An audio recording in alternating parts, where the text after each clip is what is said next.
नमस्कार दोस्तों।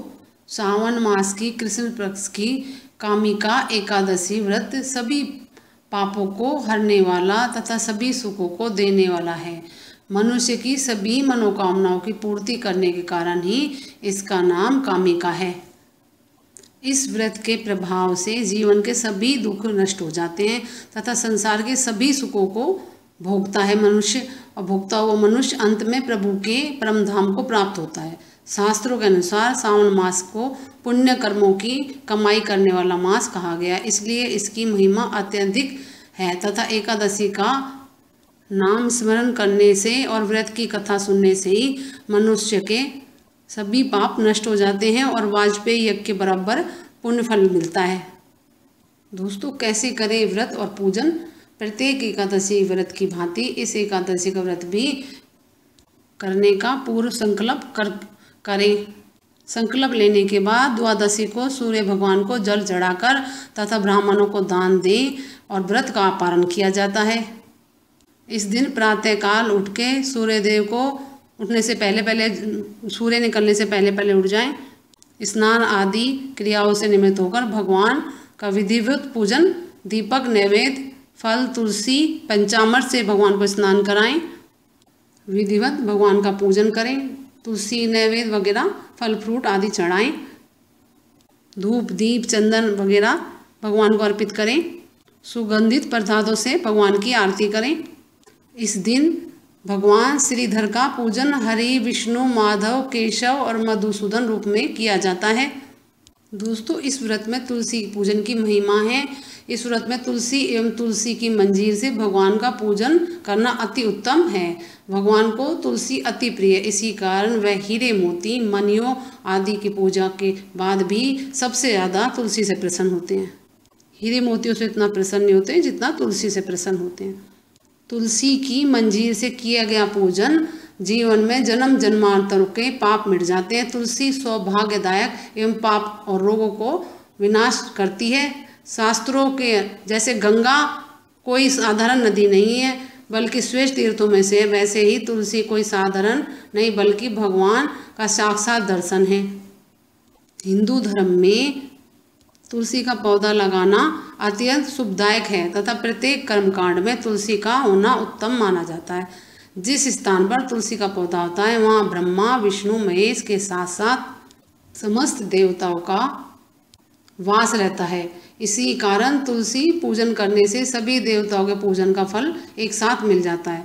पद्म पुराण के अनुसार तुलसी की महिमा अपार है। इसके दर्शन करने मात्र से ही जीवन के सभी प्रकार के दुख मिट जाते हैं। तुलसी को स्पर्श करने से शरीर पवित्र हो जाता है और प्रणाम करने पर रोगों का निवारण हो जाता है, और जल से सींचने पर यह यमराज के भय को मिटाती है तथा तुलसी रोपित करने पर प्रभु के समीप ले जाती है। इसके अतिरिक्त तुलसी दल से पूजन करने से मोक्ष की प्राप्ति होती है। दोस्तों, पुण्य फल कैसे प्राप्त हो? शास्त्रों के अनुसार सावन मास में किए गए किसी भी धर्म, कर्म एवं व्रत आदि का फल हजारों गुना अधिक होकर मनुष्य को मिलता है, परंतु एकादशी व्रत को अति प्रिय है भगवान का, इसलिए व्रत को प्रसन्न होकर प्रभु अपने भक्तों को व्रत अपार कृपा करते हैं, उनके सारे दुख हर लेते हैं। दोस्तों, वैसे तो प्रभु सदा ही अपने भक्तों के भाव देखकर वह भक्त की धन दौलत नहीं बल्कि उसकी निष्काम भक्ति पर रीझते हैं और बिना मांगे उस पर अपनी पूरी कृपा न्यौछावर कर देते हैं। परंतु यदि कोई मनुष्य किसी विशेष काम से प्रभु का व्रत करता है, भगवान उसकी हर इच्छा तुरंत पूरी कर देते हैं और पाप रूपी कीचड़ से भरे हुए समुद्र में डूबते हुए प्राणियों को तारने के लिए व्रत श्रेष्ठ नाव है। गंगा, काशी, नैमिषारण्य एवं पुष्कर तीर्थ पर किए गए जाने वाले स्नान एवं पूजन से मिलने वाले दुर्लभ फल की प्राप्ति इस व्रत से होती है। पृथ्वी और दूध देने वाली गाय और आभूषण सहित सजाकर दान करने के समान इस व्रत का पुण्य फल मिलता है जो व्रत करता है उसको।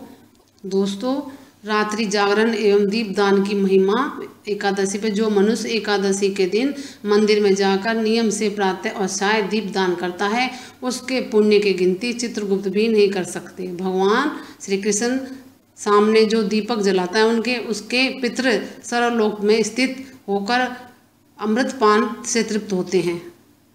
इस दिन गाय के घी अथवा तिल के तेल से दीप दान करना चाहिए। रात्रि को जागरण करने वाले भक्त प्रभु को अति प्रिय होते हैं। दोस्तों, विद्वानों के अनुसार एकादशी को मंदिर में दीप दान करने, रात्रि जागरण करने से तुलसी पूजन सर्वाधिक महिमा है। इस दिन सभी पाप अन्न का आश्रय लेते हैं, इसलिए व्रत में अन्न का सेवन नहीं करना चाहिए। शाम के टाइम फलाहार करना चाहिए। पानी आप पी सकते हैं, लेकिन फल फ्रूट साबूदाना वगैरह ले सकते हैं, अन्न नहीं खा सकते। शास्त्रों के अनुसार इस दिन माँ यशोदा तथा नंद बाबा के साथ ही भगवान के सभी परिवार वालों की उपासना करते हुए केवल फलाहार करते रहें। उन्होंने बताया है कि विधि पूर्वक व्रत करके अगले दिन पारण करना चाहिए। दोस्तों, कथा इस प्रकार से है। प्राचीन काल में किसी गांव में एक ठाकुर रहते थे। क्रोधी ठाकुर ने एक ब्राह्मण से भिड़कर परिणाम स्वरूप ब्राह्मण की हत्या कर दी। उस पर उन्होंने उसकी तेरहवीं करनी चाहिए, मगर सभी ब्राह्मणों ने भोजन करने से इनकार कर दिया। तब उन्होंने सभी ब्राह्मणों से निवेदन किया कि मेरा पाप कैसे दूर हो सकता है। उसकी इस प्रार्थना पर ब्राह्मणों ने उसे एकादशी व्रत करने का सलाह दी। ठाकुर ने वैसा ही किया। रात्रि में भगवान की मूर्ति के पास जब वह शयन कर रहा था, तब एक स्वप्न आया। स्वप्न में भगवान ने कहा, हे ठाकुर, तेरा पाप सब दूर हो गया है। अब तू ब्राह्मण की तेरहवीं कर सकता है। तेरे घर सूतक नष्ट हो गया है। ठाकुर तेरहवीं करके ब्रह्म हत्या के पाप से मुक्त हो गया। विष्णु लोक की प्राप्ति हुई उसे। इसलिए दोस्तों, कामिका एकादशी व्रत पापों को मिटाकर खुशियों की करता है बरसात। दोस्तों, और कुछ पूछना हो कमेंट्स करके पूछें। मेरे चैनल को लाइक करें, सब्सक्राइब करें, शेयर करें। नमस्कार दोस्तों।